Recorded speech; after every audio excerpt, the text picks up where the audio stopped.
Hello friends, आज हम पढ़ेंगे डीएलएड तृतीय सेमेस्टर के द्वितीय प्रश्न पत्र के समावेशी शिक्षा आवश्यकता वाले बच्चों को निर्देशन एवं परामर्श के बहुविकल्पी प्रश्न। देखिएगा, क्वेश्चन नंबर पहला है, ब्लैक बोर्ड किस उपकरण की श्रेणी में आता है?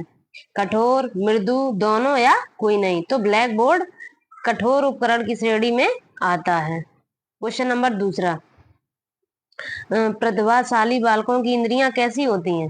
प्रतिभाशाली बालकों की इंद्रियां कैसी होती हैं? भाई वो तो प्रतिभाशाली है, उसे तो वैसे भी सब कुछ आता है। और प्रतिभाशाली बालकों की बुद्धि लब्धि 140 प्लस होती है। तो प्रतिभाशाली बालकों की इंद्रियां कैसी होंगी? सामान्य तो होंगी नहीं, क्योंकि वो प्रतिभाशाली है। तो प्रतिभाशाली बालकों की इंद्रियां कैसी होगी? तीव्र। प्रतिभाशाली बालकों की इंद्रियां कैसी होगी? तीव्र। अब देखिए क्वेश्चन नंबर तीसरा, परामर्श के प्रमुख उद्देश्य। परामर्श के उद्देश्य क्या हो सकते हैं? आत्मा का आत्मज्ञान कराना, समाज से सामंजस्य स्थापित कराना, आत्म स्वीकृति कराना, उपरोक्त सभी। परामर्श के प्रमुख उद्देश्य क्या है? उपरोक्त सभी। अब देखिए क्वेश्चन नंबर 4, दृष्टिबाधितों की शिक्षा का प्रावधान है विशिष्ट शिक्षा में, समन्वित शिक्षा में, मुख्य धारा में या उपरोक्त सभी में? तो दृष्टिबाधितों की शिक्षा का प्रावधान विशिष्ट शिक्षा में भी है, समन्वित शिक्षा में भी है, मुख्य धारा में भी है और उपरोक्त, इसका आंसर क्या होगा? उपरोक्त सभी। ब्रेल लिपि के आयताकार सेल में कितने उभरे हुए बिंदु होते हैं? ब्रेल लिपि की बात करें तो ये देखो, ब्रेल लिपि के आयताकार सेल में कितने उभरे हुए बिंदु होते हैं? जो ब्रेल लिपि है लुईस ब्रेल ने दी है, इसमें 6 बिंदु होते हैं उभरे हुए। ये दृष्टिबाधितों के लिए है। ब्रेल लिपि के आयताकार सेल में कितने उभरे हुए बिंदु होते हैं? 6। और ब्रेल लिपि दी किसने है? लुईस ब्रेल ने। ब्रेल लिपि किसने दी है? लुईस ब्रेल ने। और ब्रेल लिपि में उभरे हुए बिंदु कितने हैं? 6। अब देखिए, श्रवण बाधितों के वर्गीकरण का आधार होगा बुद्धि लब्धि, शैक्षिक लब्धि या डेसिबल अंक। तो होगा इसमें आंसर डेसिबल अंक। श्रवण बाधितों के वर्गीकरण का आधार होता है, क्वेश्चन नंबर 6 देखिए, डेसिबल अंक। अब देखेंगे हम लोग क्वेश्चन नंबर 7, अल्फ्रेड बिने ने पहला बुद्धि परीक्षण कब किया? अल्फ्रेड बिने ने पहला बुद्धि परीक्षण किया था 1905 में। अल्फ्रेड बिने का पहला बुद्धि परीक्षण 1905 में। निम्न में कौन प्रैक्टिकल रिकॉर्ड के पद नहीं है? गणना है, निष्कर्ष है, उद्देश्य है, यानी कि कहानी नहीं है।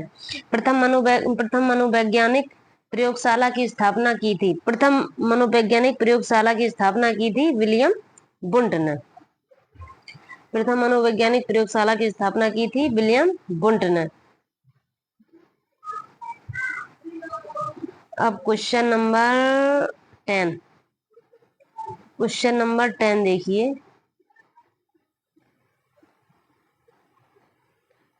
सही दृष्टि कहलाती है 6/6 आ बा 6/9 सा 6/12 दा 6/18। तो सही दृष्टि होगी 6/6, 6/6। मनोवैज्ञानिक केंद्र का प्रमुख कार्य है, मनोवैज्ञानिक जो केंद्र है उनकी कार्य क्या है? उसका प्रमुख कार्य तो निर्देशन ही हो गया, दूसरा हो गया प्रशिक्षण, तीसरा हो गया शोध कार्य। मतलब कि उपरोक्त सभी मनोवैज्ञानिक केंद्र के प्रमुख कार्य ये सभी हैं, उपरोक्त सभी।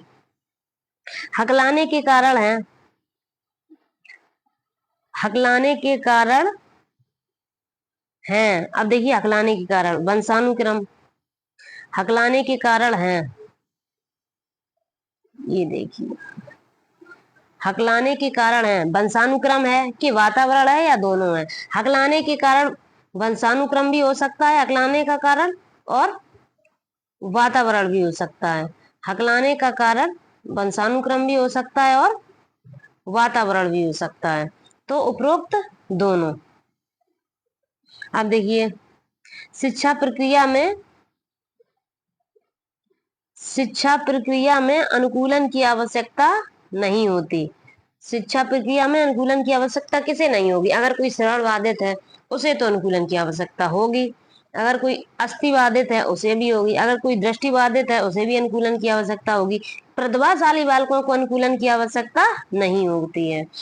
क्वेश्चन नंबर 14 विशिष्ट बालकों की रक्षा के लिए चलाए जाते हैं। विशिष्ट बालकों की शिक्षा के लिए चलाए जाते हैं, लिए चलाए एक साथ लग गया है ये।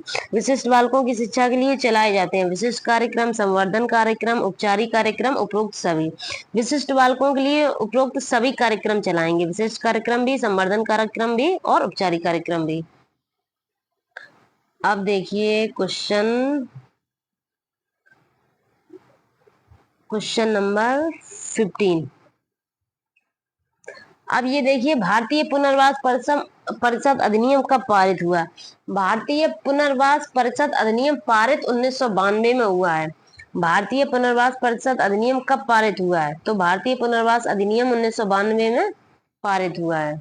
सामान्य बालक की किस बुद्धि लब्धि में आते हैं?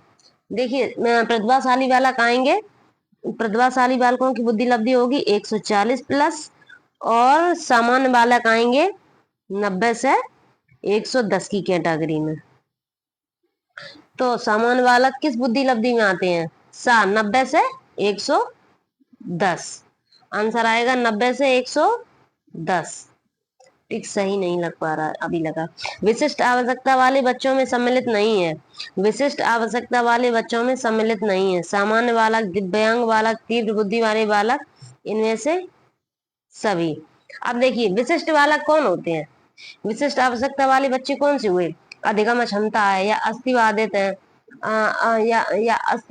या फिर मूक बधिर है, जो भी, जैसे कि प्रतिभाशाली बालक, मंद बुद्धि बालक, पिछड़े बालक, अस्थिबाधित बालक, ये सारे बालक, एक सेकंड रुकना, ये सारे बालक सामान्य बालक, और ये सारे बालक विशिष्ट बालकों में आएंगे। क्वेश्चन नंबर 17 देखिएगा एक बार फिर से।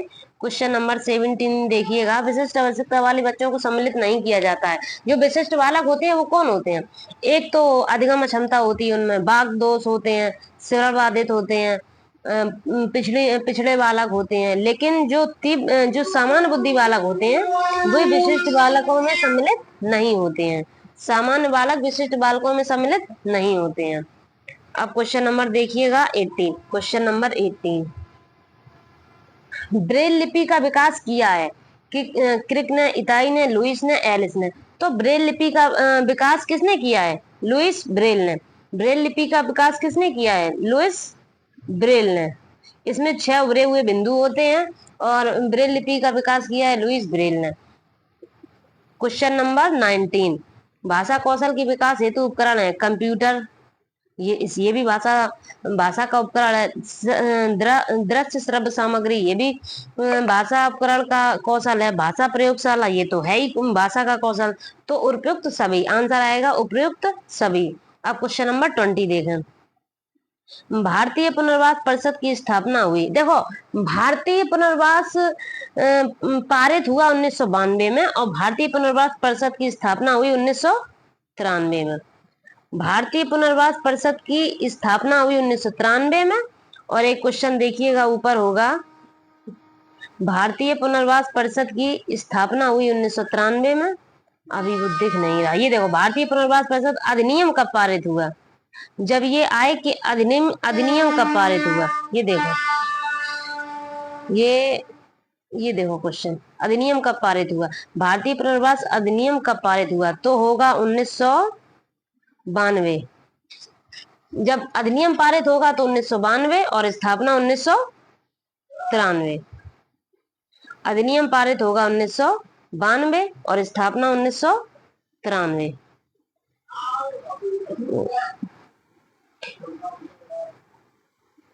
भारतीय पुनर्वास परिषद की स्थापना 1993 में। भारतीय पुनर्वास परिषद की स्थापना 1993। अब देखिए क्वेश्चन 21। क्वेश्चन 21 पढ़ेंगे। ब्रेल लिपि उपकरण उपयोग आती है। जो ब्रेल लिपि है किसके उपयोग आती है? दृष्टि दोष बालकों के लिए, वाणी दोष बालकों के लिए, मंद बुद्धि दोष बालकों के लिए, इनमें से कोई नहीं। हमने ऊपर भी पढ़ा है कि ब्रेल लिपि लुइस ब्रेल ने दी है। और ब्रेल लिपि में 6 उभरे हुए बिंदु होते हैं। और ब्रेल लिपि किस लिए उपकरण उपयोग आती है? दृष्टि दोष बालकों के लिए। जो दृष्टि दोष होते हैं उनके लिए ब्रेल लिपि का उपयोग होता है। दृष्टि दोष बालकों के लिए। उत्तर आ। अस्थिबाधितों हेतु आरक्षण का प्रावधान है। जो अस्थिबाधित बालक होते हैं उनके लिए 4% आरक्षण का प्रावधान है। जो अस्थिबाधित हेतु आरक्षण का प्रावधान है, जो अस्थिबाधित बालक होते हैं उन्हें 4% आरक्षण का प्रावधान है।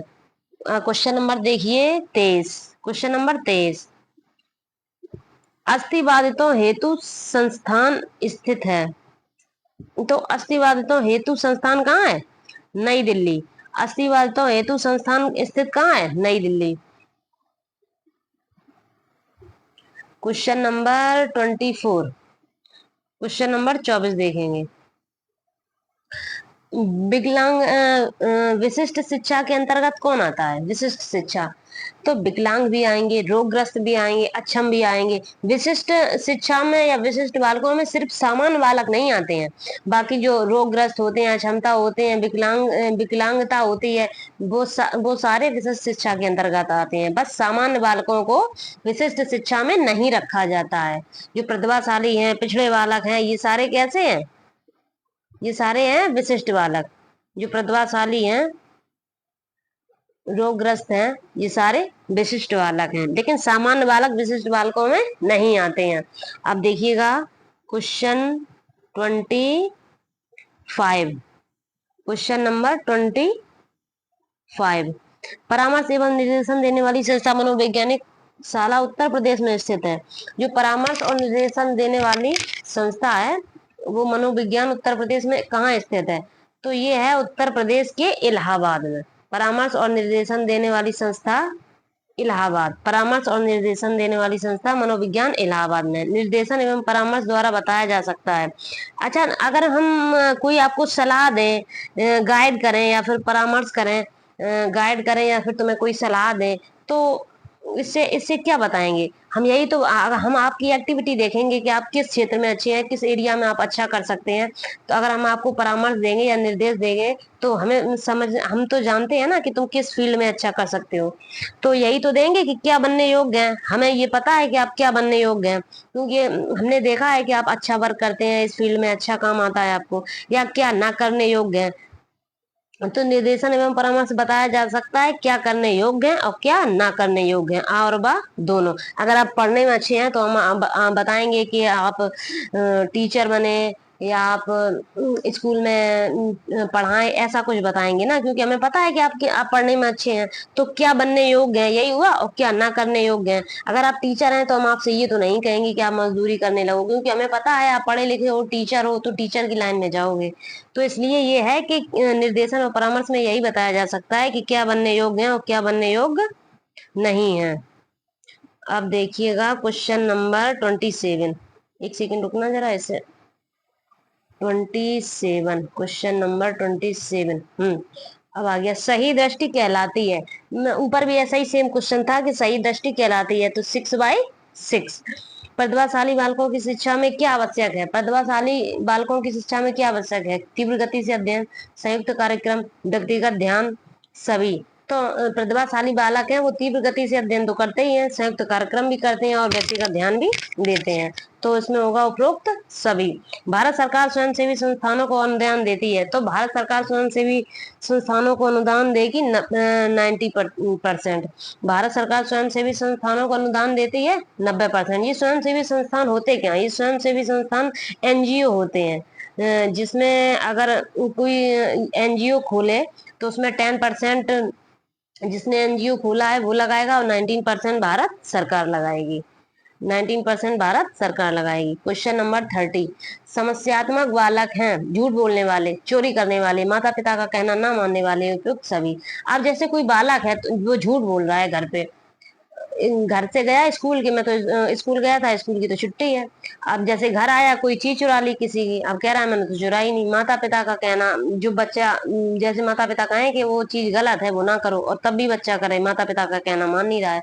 तो ये तो है, ये तो सारे ये सारे जो भी झूठ बोलने वाले बच्चे होते हैं, चोरी करने वाले होते हैं, माता पिता का कहना ना मानने वाले होते हैं, ये सारे बच्चे समस्यात्मक होते हैं। तो ये सारे बच्चे क्या होंगे? समस्यात्मक बालक होंगे। उत्तर द ब्रेल लिपि उपयोगी है। देखो फिर वही क्वेश्चन आ गया, ब्रेल लिपि उपयोगी है दृष्टिबाधितों के लिए, श्रवणबाधितों के लिए, अतिबाधित बालकों के लिए, या उपयुक्त में से कोई नहीं। जब ब्रेल लिपि किसने दी है? लुइस ब्रेल ने। ब्रेल लिपि किसने दी है? लुइस ब्रेल ने। और इसमें कितने बिंदु होते हैं? 6 बिंदु होते हैं। तो ब्रेल लिपि किसके लिए होती है? दृष्टिबाधितों के लिए। तो ब्रेल लिपि उपयोगी है दृष्टिबाधितों के लिए। ब्रेल लिपि किसके लिए उपयोगी है? दृष्टिबाधितों के लिए। अब आइएगा क्वेश्चन नंबर 32। पिछड़े बालक की पहचान हेतु, पिछड़ा बालक के पहचान हेतु परीक्षण। पिछड़े बालकों को कैसे पहचाना जाएगा? सामान्य बुद्धि परीक्षण, मानकीकृत परीक्षण, मानकीकृत उपलब्धि परीक्षण, नैदानिक परीक्षण। अब अगर कोई पिछला बालक है तो उसका पहले तो हम सामान्य बुद्धि परीक्षण करेंगे। नैदानिक, अगर कोई उसमें उसे कोई किसी भी सब्जेक्ट में या किसी भी सब्जेक्ट में उसे पढ़ने में दिक्कत आ रही है तो हम देखेंगे वहां क्या दिक्कत आ रही है, फिर उसका निदान करेंगे। तो पिछड़े बालकों की पहचान हेतु सामान्य बुद्धि परीक्षण भी होता है, मानवीकृत उपलब्धि परीक्षण भी होता है, नैदानिक परीक्षण भी होता है, उपयुक्त सभी।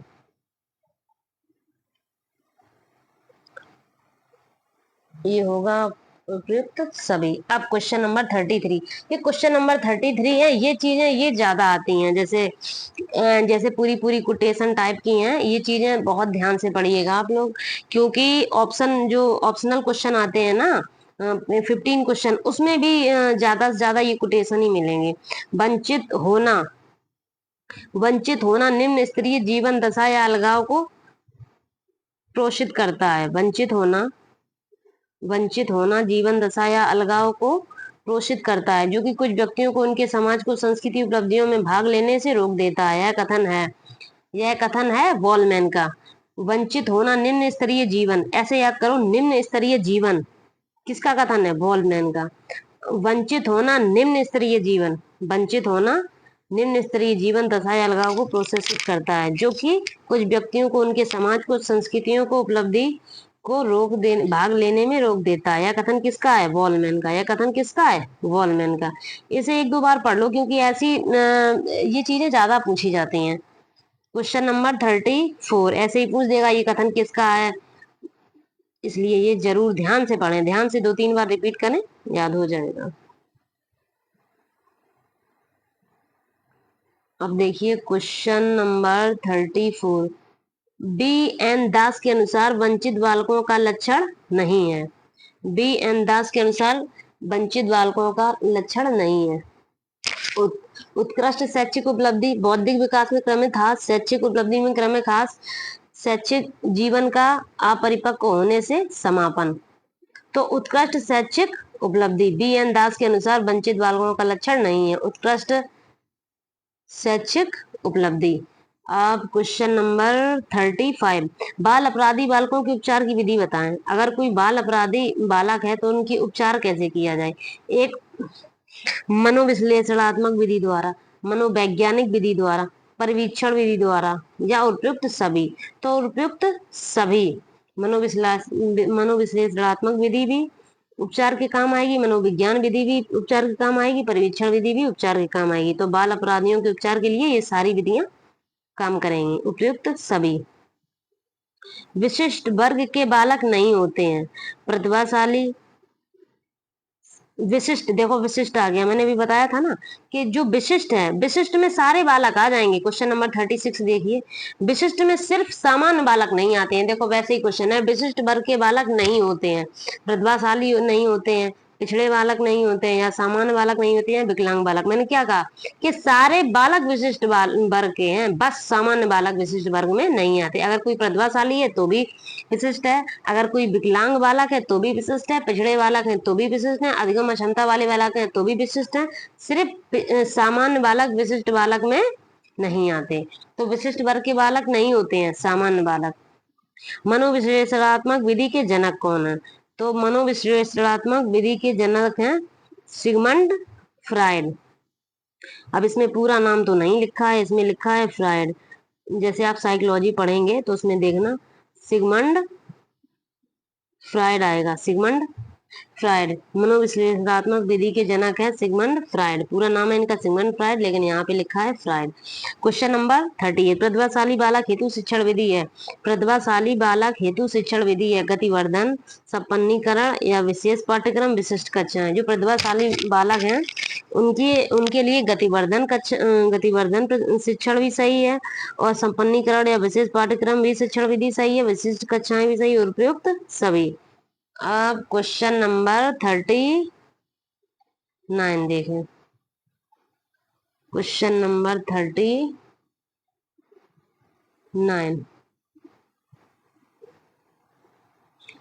टर्मन के अनुसार सामान्य बुद्धि बालक, टर्मन के अनुसार यहाँ तक अब आई। टर्मन के अनुसार सामान्य बुद्धि बालक की बुद्धि लब्धि होती है। टर्मन के अनुसार सामान्य बुद्धि बालकों की बुद्धि लब्धि होती है 140 से अधिक, 120 से 140, 110 से 120, 90 से 110।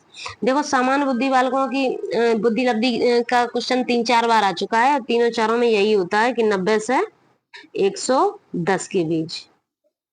कभी 90 से 100, कभी 90 से 109 भी होता है, कभी 90 से 109 भी हो जाएगा, कभी 90 से 105 भी मिलेगी कहीं कहीं पे। 90 से 105, 90 से 109 भी हो जाएगी, 90 से 110 भी, 90 से 105 भी। तो टर्मन के अनुसार अगर सामान्य बुद्धि बालकों की बुद्धि लब्धि पूछी जाए तो 90 से 110। क्वेश्चन नंबर 40, CAT परीक्षण है।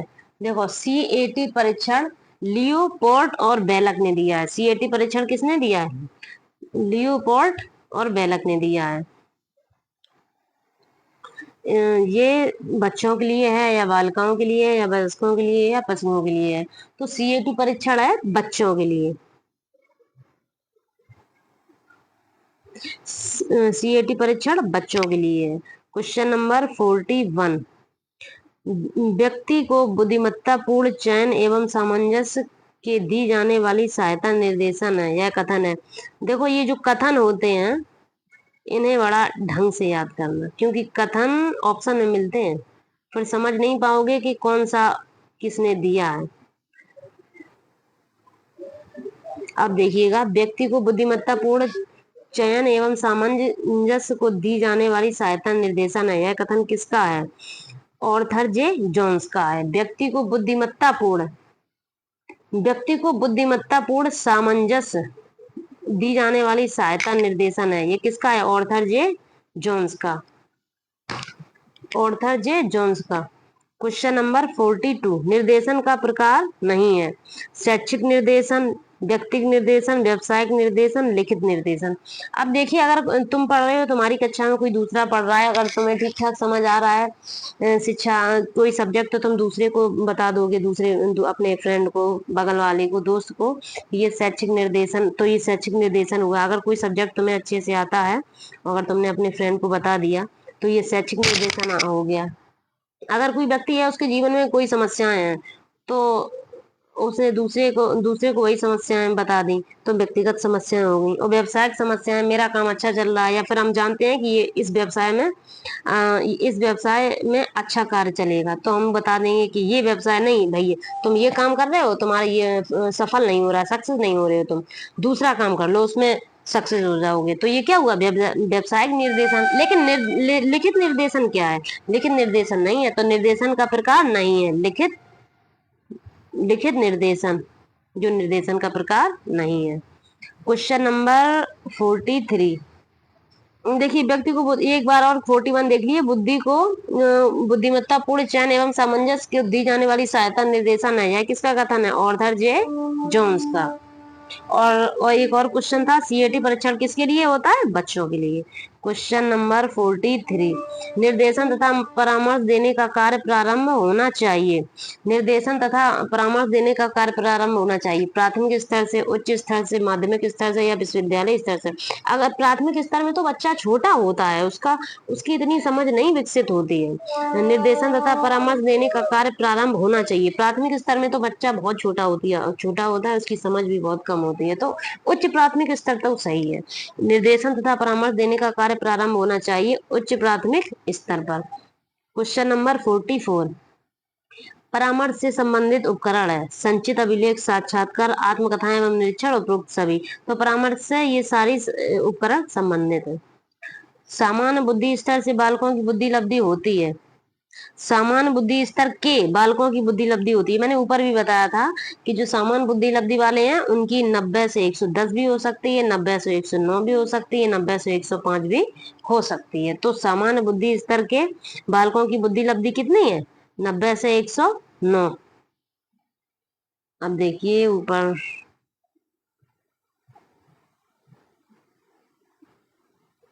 क्वेश्चन नंबर 46, ये देखिएगा, उपचारात्मक शिक्षण विधि का उपयोग उचित है। उपचारात्मक शिक्षण विधि का उपयोग उचित है प्रतिभाशाली बालकों के लिए, सामान्य बालकों के लिए, पिछड़े बालकों के लिए। अब देखो, जो प्रतिभाशाली है उसका क्या कोई उपचार करेगा? क्या उसे कोई समस्या होगी? उसको तो सारे सब्जेक्ट अच्छे से रटे हैं, अच्छे से पढ़ा हुआ है वो। और सामान्य बालक तो समझा दिया तो आ गया। अब पिछड़े बालक बेचारे 4 बार समझाओ, समझ ही नहीं आ रहा है। फिर उनके लिए हम करेंगे, उन्हें अलग से बैठाएंगे, पूछेंगे बेटा तुम्हें कहाँ समझ नहीं आ रहा, ये बताओ। जब वो अपनी समस्या बताएगा कि सर या मैम मुझे यहाँ समझ नहीं आ रहा, फिर हम उस समस्या का समाधान करेंगे, यानी कि उसका उपचार करेंगे। तो क्या हुआ कि उपचारात्मक शिक्षण विधि का उपयोग उचित किसके लिए होता है? पिछड़े बालकों के लिए।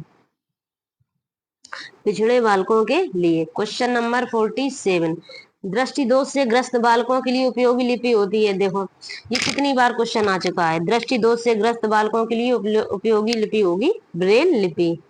दृष्टि दोष से ग्रस्त बालकों के लिए उपयोगी लिपि होती है ब्रेल लिपि। और ब्रेल लिपि किसने दी है? लुइस ब्रेल ने। और ब्रेल लिपि में कितने उभरे हुए बिंदु हैं? 6। और ब्रेल लिपि किसके लिए? दृष्टिबाधितों के लिए। क्वेश्चन नंबर 48, निम्नलिखित में से किसे बुद्धि परीक्षण का जनक कहा जाता है? तो भैया निम्नलिखित में से किसे बुद्धि परीक्षण का जनक कहा जाता है? बुद्धि परीक्षण के जनक हैं अल्फ्रेड बिने। बुद्धि परीक्षण के जनक हैं अल्फ्रेड बिने। अब देखिए इसमें पूरा नाम तो नहीं लिखा है, अल्फ्रेड, अच्छा हम लिखते हैं, देखो अल्फ्रेड बिने। बुद्धि परीक्षण का जनक कौन है? अल्फ्रेड बिने। और इन्होंने कितने सन में परीक्षण किया था? 1905 में। अल्फ्रेड बिने ने बुद्धि परीक्षण कब किया था? 1905 में। अब देखो ये राइटिंग अच्छी नहीं है, लेकिन आप लोग थोड़ा एडजस्ट कर लो। 1905 में अल्फ्रेड बिने ने कब किया था बुद्धि परीक्षण? 1905 में। क्वेश्चन नंबर 49, निम्नलिखित में से कौन सा मानसिक स्वास्थ्य बाधा डालने वाले कारक के अंतर्गत नहीं आता? अगर हम किसी के साथ सहानुभूति दिखाएंगे, अच्छा व्यवहार करेंगे, सहानुभूतिपूर्ण व्यवहार, तो वो स्वास्थ्य में बाधा डालेगा? कभी नहीं डालेगा। अगर पारिवारिक संघर्ष, घर की लड़ाइयाँ, अगर ये घर की लड़ाइयाँ हैं तो हमारे स्वास्थ्य पे तो बाधा डलेगा ही भैया। अभी घर की लड़ाइयाँ हैं तो फिर स्वास्थ्य में तो बाधा आनी है। शारीरिक दोष, अब कहीं दर्द हो रहा है तो भैया मानसिक स्वास्थ्य में तो बाधा आएगी। कहीं दर्द हो रहा है तो हमारा दिमाग वहीं रहेगा, अरे दर्द हो रहा है, दर्द हो रहा है। शारीरिक दोष हो गया। अब कठोर अनुशासन, अब बैठे हैं स्कूल में, सर ने कहा गया कोई उठे, कोई बोलेगा नहीं, या फिर कोई निकल के नहीं जाएगा। अब भैया बोलेंगे नहीं तो फिर कैसे चलेगा? तो फिर कठोर अनुशासन भी तो कठोर अनुशासन स्वास्थ्य में बाधा डालेगा। तो उपरोक्त कठोर अनुशासन बाधा डालेगा। भैया सहानुभूतिपूर्ण व्यवहार ऐसा है जो हमारे स्वास्थ्य में बाधा नहीं डालेगा। अगर हमसे कोई अच्छे से बोलेगा तो हमारे स्वास्थ्य में बाधा कहाँ से डली? कहीं नहीं डली। अगर पारिवारिक संघर्ष है, घर का कलह है, घर की लड़ाई, तो स्वास्थ्य में बाधा डलेगी। शारीरिक दोष है तब भी डलेगा, कठोर अनुशासन है तब भी डलेगा। तो उत्तर आ। क्वेश्चन 50 देखिए, निम्नलिखित में कौन सा दृष्टिबाधित बालकों का शैक्षिक उपकरण नहीं है? निम्नलिखित में कौन सा दृष्टिबाधित बालकों का शैक्षिक उपकरण नहीं है? ब्रेल स्लेट है, ध्वनि रहित कैसेट है, टेलर फ्रेम है, ग्राफ सीट नहीं है। क्वेश्चन नंबर 51, परामर्श में व्यक्ति को समस्या समाधान हेतु सहायता किस माध्यम से दी जाती है? अब देखिए, किसी को हमें कोई सलाह देनी है, जैसे कोई बंदा है बहुत परेशान है कि भाई ये समस्या है तो क्या करें हम, अगर हमसे पूछेगा तो हम कहेंगे, तो हम उससे बातें ही तो करेंगे, बातों से समझाएंगे कि ये नहीं, उसे हम बातों से समझाएंगे उसे हम। कभी कभार वार्तालाप, जैसे बातों से समझाएंगे उसे हम, तो फिर क्या होगा? वार्तालाप के माध्यम से। परामर्श, अगर किसी व्यक्ति की समस्या है, वो हमें समस्या बताएगा, हम उसे समझाएंगे, अगर समझाएंगे तो बात होगी, तो फिर वार्तालाप के माध्यम से। परामर्श में व्यक्ति को समस्या समाधान हेतु सहायता किस माध्यम से दी जाती है? वार्तालाप के माध्यम से। अब ये तो नहीं कि वो कोई हमें समस्या बता रहा है, हम उसे गीत गा दें गीतों के माध्यम से, तो ये गलत हो जाएगा। वार्तालाप के माध्यम से। विशिष्ट बालकों के अंदर कौन आते हैं? विशिष्ट बालकों के अंदर प्रतिभाशाली बालक आते हैं, मंद बुद्धि बालक आते हैं, पिछड़े बालक आते हैं। हमने क्या कहा कि विशिष्ट बालकों के अंदर सामान्य बालक नहीं आएंगे, अदरवाइज प्रतिभाशाली या मंद बुद्धि या पिछड़ा बालक जो भी है विशिष्ट बालकों के अंदर सब आएंगे, बस सामान्य बालक विशिष्ट बालकों के अंतर्गत नहीं आते हैं। तो इसमें आएगा उत्तर द उपरोक्त सभी। प्रतिभाशाली होने का संकेत नहीं है। अब कोई बच्चा प्रतिभाशाली है, देखिए कोई बच्चा प्रतिभाशाली है भैया, तो वो, अब ये नहीं कि वो प्रतिभाशाली है तो वो नहीं कि चिल्लाए नहीं, खेले नहीं, कौतूहल ना मचाए, वो तो मचाएगा। अब विचारों में सृजनात्मकता ना हो तो उसके विचारों में भी सृजनात्मकता होगी, अभिव्यक्ति में भी अनूठापन होगा, बस दूसरों से लड़ने का संकेत नहीं है। ये अगर कोई प्रतिभाशाली है तो दूसरों से लड़े, ये नहीं है। क्वेश्चन नंबर 53, पिछड़े बालक वे हैं जिनकी बुद्धि लब्धि स्तर 80 से 90 के बीच होती है, जिनके सीखने की गति धीमी होती है, जो मानसिक रूप से अस्वस्थ तथा असमायोजित है। अब जिनका बुद्धि लब्धि स्तर 80 से 90 के बीच है वो तो पिछड़े बालक हैं भैया। जिनके सीखने की गति धीमी है, इसीलिए तो पिछड़े हैं, क्योंकि हम जो प्रतिभाशाली बालक हैं वो जल्दी सीख जाते हैं, और हमें हमें एक चीज दोबारा दोबारा या तिबारा रिपीट करो हम तब सीख पाते हैं। क्या कहा कि पिछड़े बालक वे हैं जिनकी बुद्धि लब्धि स्तर 80 से 90 के बीच है, या जिनके सीखने की गति धीमी होती है। बिल्कुल, पिछड़े बालक अगर हम हैं तो हमें एक चीज 4 बार समझाई जाए तो मतलब सीखने की गति धीमी है मेरी। जो मानसिक रूप से अस्वस्थ तथा असमायोजित हो, जो अगर मानसिक रूप से अस्वस्थ है या असमायोजित है, ये भी है पिछड़े बालक की। तो फिर उपरोक्त सभी। जिनकी बुद्धि लब्धि स्तर 80 से 90 के बीच है वो भी पिछड़े बालक हैं, जिनके सीखने की गति धीमी है वो तो है ही पिछड़े बालक। जो मानसिक रूप से अस्वस्थ तथा असमायोजित हैं वो भी पिछड़े बालक हैं, उपरोक्त सभी। विकृत बालकों को बनना चाहिए, जो जो बालक विकृत है उन्हें कैसा बनना चाहिए कि परिवार पर निर्भर बने रहे, परिवार वाले लाइफ टाइम तो खिलाने वाले नहीं है, या सरकार पर निर्भर रहे, सरकार की कोई योजना आएगी तो सरकार हमें कुछ करेंगी, नहीं तो कुछ वो भी नहीं करेंगी सरकार। तो फिर भैया उपरोक्त में से कोई नहीं है आत्मनिर्भर। विकृत बालकों को भैया बनना चाहिए आत्मनिर्भर, ये नहीं कि परिवार पर निर्भर बने रहे, परिवार वाले एक दिन भूल जाएंगे कि कौन हो, और सरकार पर निर्भर भी नहीं रह सकते। सरकार तो तब कोई सरकारी कोई योजना आई तो याद रहे, विकृत बालक नहीं, नहीं तो सरकार भी भूल गई विकृत बालकों को। अब क्वेश्चन नंबर है, विकृत बालकों को बनना चाहिए कैसा? आत्मनिर्भर। अब देखिए क्वेश्चन नंबर 56 समावेशी आवासीय संस्थाएं पाई जाती हैं अमेरिका एवं ब्रिटेन में, भारत एवं पाकिस्तान में, रूस एवं फ्रांस में, जापान एवं चीन में। तो समावेशी आवासीय संस्थाएं पाई जाएंगी अमेरिका एवं ब्रिटेन में। क्वेश्चन नंबर 7, विशेष आवश्यकता वाले बच्चों की शिक्षा होनी चाहिए। जो विशेष आवश्यकता वाले हैं उनकी शिक्षा कैसी होनी चाहिए? विशेष विद्यालयों में।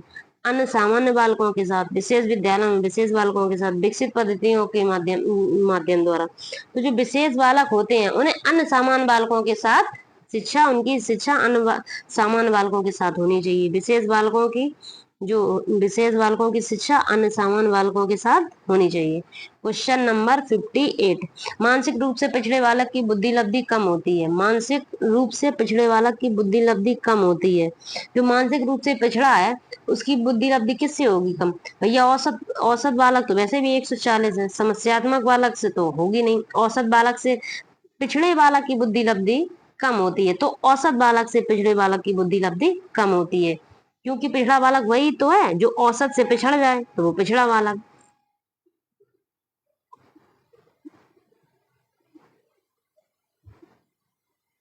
मंदित बालकों की शिक्षा हेतु ध्यान रखें। मंदित बालकों की शिक्षा हेतु ध्यान रखें रुचि का, अभिप्रेरणा का, या रुचि एवं प्रेरणा दोनों। जो मंदित बालक है धीमी गति से सीखता है तो उसकी हम रुचि का तो ख्याल रखेंगे ही कि उसे क्या पसंद है, जिससे वो जल्दी सीखे, और उसे अभिप्रेरणा भी देंगे तो सा होगा, रुचि एवं अभिप्रेरणा दोनों। पिछड़े बालकों के प्रकार हैं सामान्य पिछड़ापन, विशिष्ट पिछड़ापन, अवबा दोनों। जो पिछड़े बालक हैं वो सामान्य पिछड़े बालक भी हो सकते हैं और विशिष्ट पिछड़ापन भी हो सकता है। तो उत्तर आ और बा सा, यानी कि उत्तर सा, आ एवं बा दोनों। अपवंचित बालकों के प्रकार हैं। अपवंचित बालक सामाजिक रूप से वंचित हैं, या आर्थिक रूप से वंचित हैं, या शैक्षिक रूप से वंचित हैं। तो उपरोक्त सभी ये अपवंचित बालक ऐसे बालक होते हैं जो किसी भी तरह से जो सुविधाएं जो सुविधाएं सामान्य बालकों को मिलती हैं वो इन्हें नहीं मिल पाती हैं। जैसे कोई कॉपी है, बुक है, जो सामान्य बालक है ले सकता है, लेकिन जो अपवंचित बालक है किसी कारणवश नहीं ले पाए तो वो आएंगे अपवंचित बालक में, वो सुविधाओं से अपवंचित रह जाते हैं। तो उत्तर होगा उपरोक्त सभी। वो आर्थिक रूप से भी वंचित रह सकते हैं, शिक्षा के रूप में भी वंचित रह सकते हैं, या उनके पास पैसे नहीं है आर्थिक रूप से तभी तो हुए वंचित। पैसे नहीं है उनके पास पढ़ने के लिए तो फिर आर्थिक रूप से वंचित हो गए। सामाजिक रूप से वंचित उपरोक्त सभी होगा इसमें आंसर। अब देखिए क्वेश्चन 62, अपवंचन वाले जीवन की उद्दीपक दशाओं की न्यूनता है, ये कथन किसका है? तो ये कथन है गार्डन का। अपवंचन बाल्य जीवन की उद्दीपक दशाओं की न्यूनता है, दशाओं की न्यूनता, ऐसे याद करो, अपवंचन वाले जीवन उद्दीपक दशाओं की न्यूनता है। ये किसका है? गार्डन का न्यूनता है, यानी कि उद्दीपक दशाओं की न्यूनता है, ये गार्डर का कथन है। ये किसका कथन है? गार्डर का। ब्रेल लिपि किन बच्चों से संबंधित है? अस्थिबाधित, प्रतिभाशाली, या दृष्टिबाधित, या मूक बधिर। कितनी बार बताया है कि ब्रेल लिपि दृष्टिबाधित बालकों से संबंधित है। शारीरिक रूप से अक्षम बच्चों को सामान्यता होता है, शारीरिक रूप से अक्षम बच्चों को सामान्यता होता है डिस्ग्राफिया, डिस्थीनिया, डिस्कैल्कुलिया, डिसलेक्सिया, डिस्कैल्कुलिया। तो शारीरिक रूप से जो अक्षम बच्चे होते हैं उन्हें होता है डिस्ग्राफिया। शारीरिक रूप से अक्षम बच्चों को सामान्यता होता है डिस्ग्राफिया। अब देखिए क्वेश्चन नंबर 65, ईसीईसी का पूरा नाम। विशिष्ट बच्चों के शिक्षा केंद्र होते हैं ये।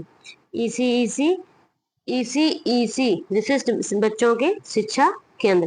क्वेश्चन, मनोवैज्ञानिक केंद्र के प्रमुख कार्य क्या है? तो मनोवैज्ञानिक केंद्र क्या करता है? व्यक्ति को निर्देशन भी देगा, प्रशिक्षण भी देगा, शोध कार्य भी करेगा, उपरोक्त सभी। आंसर आएगा उपरोक्त सभी। मनोविज्ञानिक केंद्र में क्या होता है? निर्देशन भी दिया जाता है, प्रशिक्षण भी दिया जाता है, शोध कार्य भी किया जाता है, उपरोक्त सभी। दृष्टिबाधितों के लिए लिपि है ब्रेल। दृष्टिबाधितों के लिए कौन सी लिपि है? ब्रेल। कितनी बार बता चुके हैं, दृष्टिबाधितों के लिए कौन सी लिपि है? ब्रेल। अब क्वेश्चन नंबर 68, वाणी बाधित बालकों का संबंध होता है श्रवण बाधित, भाषा बाधित, अधिगम असमर्थ, या उपरोक्त सभी। तो फिर होगा इसमें उपरोक्त सभी। भाषा का कौशल होता है बोलना, पढ़ना, लिखना, उपरोक्त सभी। तो ये तो सभी भाषा के कौशल हैं ही, बोलना, लिखना, पढ़ना, सुनना, उपरोक्त सभी। क्वेश्चन नंबर 17, गंभीर दृष्टिबाधित बालकों की दृष्टि क्षमता होती है। जो गंभीर दृष्टिबाधित बालक होते हैं उनकी उनकी क्षमता होती है 2/20, 2/20। गंभीर दृष्टिबाधित बालकों की दृष्टि क्षमता होती है 2/20। मनोवैज्ञानिक शाला इलाहाबाद की स्थापना किसके द्वारा की गई? मनोवैज्ञानिक शाला इलाहाबाद की स्थापना आचार्य नरेंद्र देव समिति द्वारा की गई है। आचार्य नरेंद्र देव समिति द्वारा। मनोवैज्ञानिक इलाहाबाद की स्थापना किसके द्वारा की गई? आचार्य नरेंद्र देव समिति के द्वारा की गई है। उत्तर क्वेश्चन नंबर 72। आंशिक रूप से दृष्टिबाधित बच्चों के लिए बच्चों की दृष्टि एक्यूरी होती है। जो आंशिक रूप से दृष्टिबाधित बच्चे हैं इनकी दृष्टि क्यूरी होती है 20 से 70।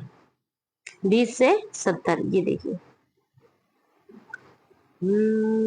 और ये आचार्य नरेंद्र देव समिति।